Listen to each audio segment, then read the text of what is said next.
এই ভিডিওটোত আমি ক্লাস 12 ম্যাথমেটিক্সৰ চেপ্টাৰ 1 ৰিলেশ্যন এণ্ড ফাংচন চেপ্টাৰটোৰ মোস্ট ইম্পৰ্টেণ্ট কোৱেশ্চন ডিসকাশন কৰিম। তোমালোকক ইয়াতে কৈছো যে তোমালোকে ৰিলেশ্যন এণ্ড ফাংচন চেপ্টাৰটোৰ গোটেইখিনি বস্তু পঢ়িবা,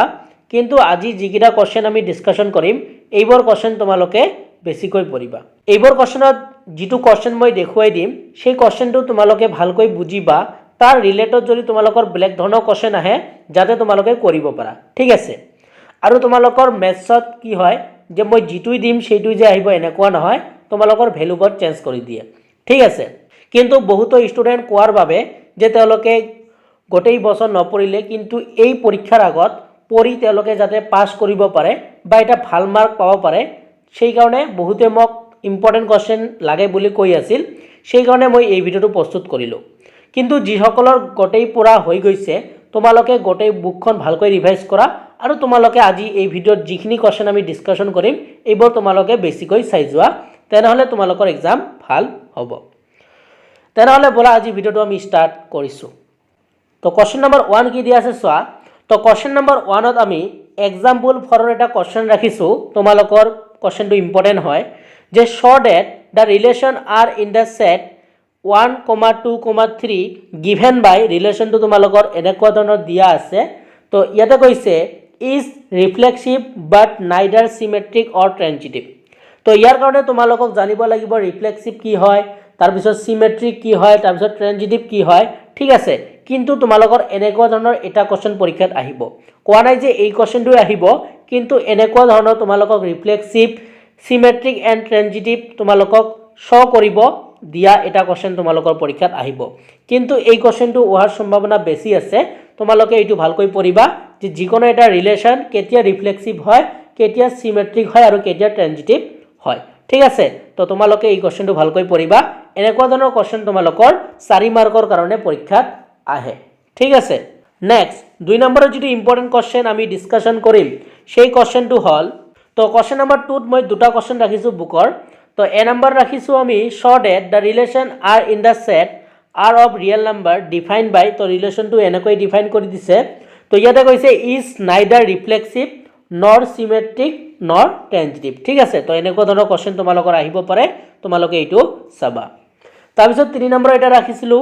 check whether the relation are defined in the set, সেটটো তোমালোকৰ এইটো দিয়া আছে, এস ৰিলেশ্যনটো এইটো দিয়া আছে। তো ইয়াত তোমালোকক ৰিফ্লেক্সিভ, সিমেট্ৰিক এণ্ড ট্ৰানজিটিভ এইটো তোমালোকক শো কৰিব কৈছে বা চেক কৰিব কৈছে। তো এনেকুৱা ধৰণৰ কোৱেশ্চন তোমালোকৰ এটা আহিব, তোমালোকে কোনটো আহে ডাইৰেক্ট ক'ব নোৱাৰি, কিন্তু তোমালোকৰ এটা কোৱেশ্চন পৰীক্ষাত আহিব, ঠিক আছে। তো এই দুটা কোৱেশ্চন তোমালোকে ভালকৈ চাবা। তাৰপিছত কোৱেশ্চন নম্বৰ 3 ত আমি কিছুমান কোৱেশ্চন ৰাখিছো তোমালোকৰ ইম্পৰ্টেণ্ট, তো চোৱা। তো ইয়াতে প্ৰথম যেটো কোৱেশ্চন আমি ৰাখিছো সেইটো হল show that the relation R in the set A of point in a plane given by r is equal to p q দিয়া আছে। তো ইয়াতে কি কৈছে distance of the point p from the origin is same as the distance of the point q from the origin. তাৰপিছত তোমালোকক দিয়া আছে is an equivalent relation. Equivalent relation মানে কি যে তিনিটাই হ'ব লাগিব, মানে ৰিফ্লেক্সিভ হ'ব লাগিব, সিমেট্ৰিক হ'ব লাগিব আৰু ট্ৰানজিটিভ হ'ব লাগিব। যদি এটা ৰিলেশ্যন ৰিফ্লেক্সিভ হয়, সিমেট্ৰিক হয় এণ্ড ট্ৰানজিটিভ হয় তেতিয়া তাক আমি কওঁ ইকুইভ্যালেন্স ৰিলেশ্যন, তাক আমি কি বুলি কওঁ ইকুইভ্যালেন্স ৰিলেশ্যন। তো আমাক এইটো শো কৰিব কৈছে। তাৰপিছত দিছে further show that the set of all point related to a point p not is equal to 0, 0 is the circle passing through p with origin as center। তো এইটো কোৱেশ্চন তোমালোকৰ ইম্পৰ্টেণ্ট হয়, তো এনেকুৱা ধৰণৰ কোৱেশ্চন তোমালোকৰ পৰীক্ষাত আহে, তোমালোকে এই কোৱেশ্চনটো ভালকৈ চাবা, ঠিক আছে। এইটো তোমালোকৰ বুকৰ কোৱেশ্চন হয়।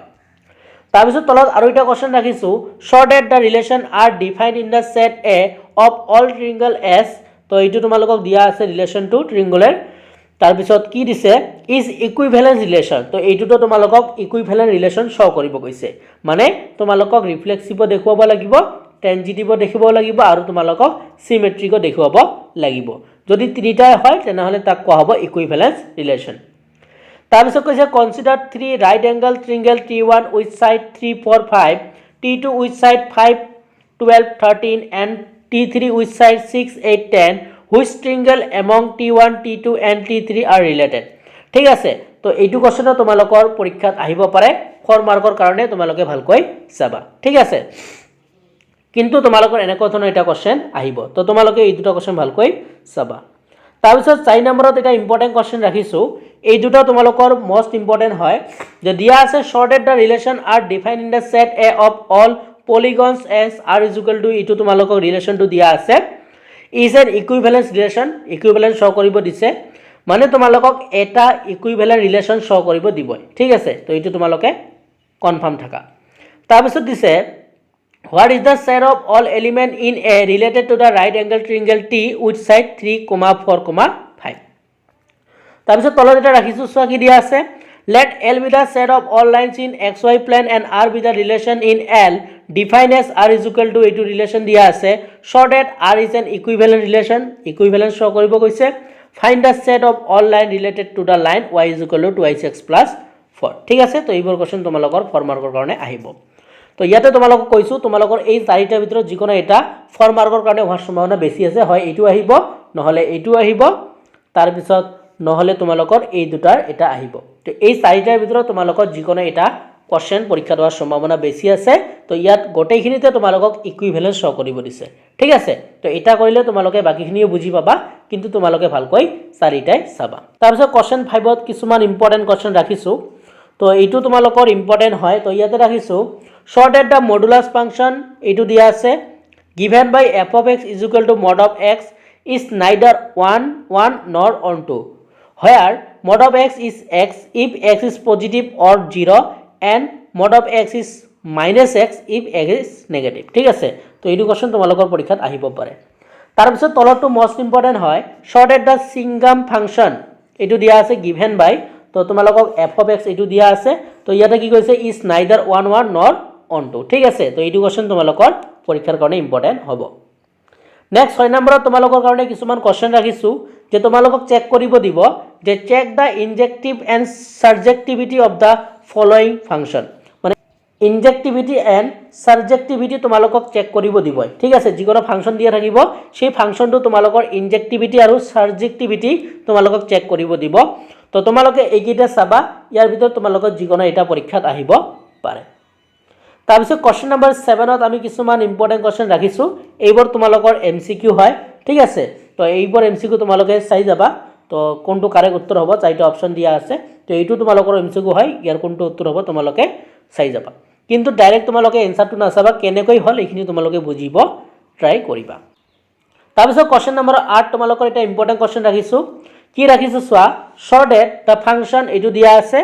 তো defined by f of x তোমালোক এইটো দিয়া আছে তো ইয়াতে কৈছে is 1 and onto ফাংশন এটো 1 আৰু onto ফাংশন হয় বুলি কৈছে তো এই কোৱেশ্চনটো তোমালোকৰ পৰীক্ষাৰ কাৰণে ইম্পৰ্টেন্ট হয় তোমালোকে ভালকৈ চাবা তাৰপিছত কোৱেশ্চন নম্বৰ 9 কোৱেশ্চন নম্বৰ 9ত এটা কোৱেশ্চন ৰাখিছো সেইটো কি চোৱা let f এইটো দিয়া আছে be defined by f on n তোমালোকক এইটো দিয়া আছে তো স্টেট হয় that the function m is bijective justify your answer এই কোৱেশ্চনটো তোমালোকৰ মোস্ট ইম্পৰ্টেন্ট হয় তোমালোকে এই কোৱেশ্চনটো পৰীক্ষাৰ আগত এবাৰ চাই যাবা ঠিক আছে এইটো তোমালোকৰ আহিব পাৰে তো এইখিনি আছিল তোমালোকৰ ৰিলেশন এন্ড ফাংশন চেপ্টাৰটোৰ মোস্ট ইম্পৰ্টেন্ট কোৱেশ্চন আশা কৰিছো তোমালোকে এইকিটা কোৱেশ্চন ভালকৈ চাই যাবা আৰু এইকিটা কোৱেশ্চন কৰতে যদি তোমালোকৰ ভ্যালুবোৰ চেঞ্জ কৰি ব্ল্যাক ধৰণে অলপ দিয়ে তোমালোকে কৰিব পাৰিব লাগিব ঠিক আছে কিন্তু তোমালোকে এইকিটা কোৱেশ্চন ভালকৈ প্ৰেক্টিস কৰিবা এইকিটা কোৱেশ্চন তোমালোকৰ পৰীক্ষাত অহাৰ সম্ভাৱনা বেছি আছে তো যিসকলে গোটেই পৰীক্ষা তোমালোকে গোটেইখিনি ভালকৈ ৰিভাইজ কৰা আৰু যিসকলে একো পৰা নাই তোমালোকে 5 মাৰ্কৰ কাৰণে বিচাৰি আছা তোমালোকে সিলেক্টিভ কিছুমান কৰি যাব পাৰা আৰু তোমালোকে এক্সাম্পলবোৰ বেছিকৈ চাবা এইবোৰ তোমালোকৰ পৰীক্ষাত আহিব পাৰে ঠিক আছে আশা কৰিছো আজি ভিডিওটো ভাল পালা আৰু আমি নেক্সট চেপ্টাৰবোৰ অতি সোনকালে লৈ আহিম আৰু কোনটা চেপ্টাৰৰ ভিডিও লাগে তোমালোকে কমেন্ট সেকশনত কমেন্ট কৰিবা আৰু যদি ভিডিওটো ভাল পালা কমেন্টত তোমালোকৰ মতামত জনাবা তেনেহলে আজি ভিডিওটো চোৱাৰ জন্য তোমালোকক ধন্যবাদ জনাইছো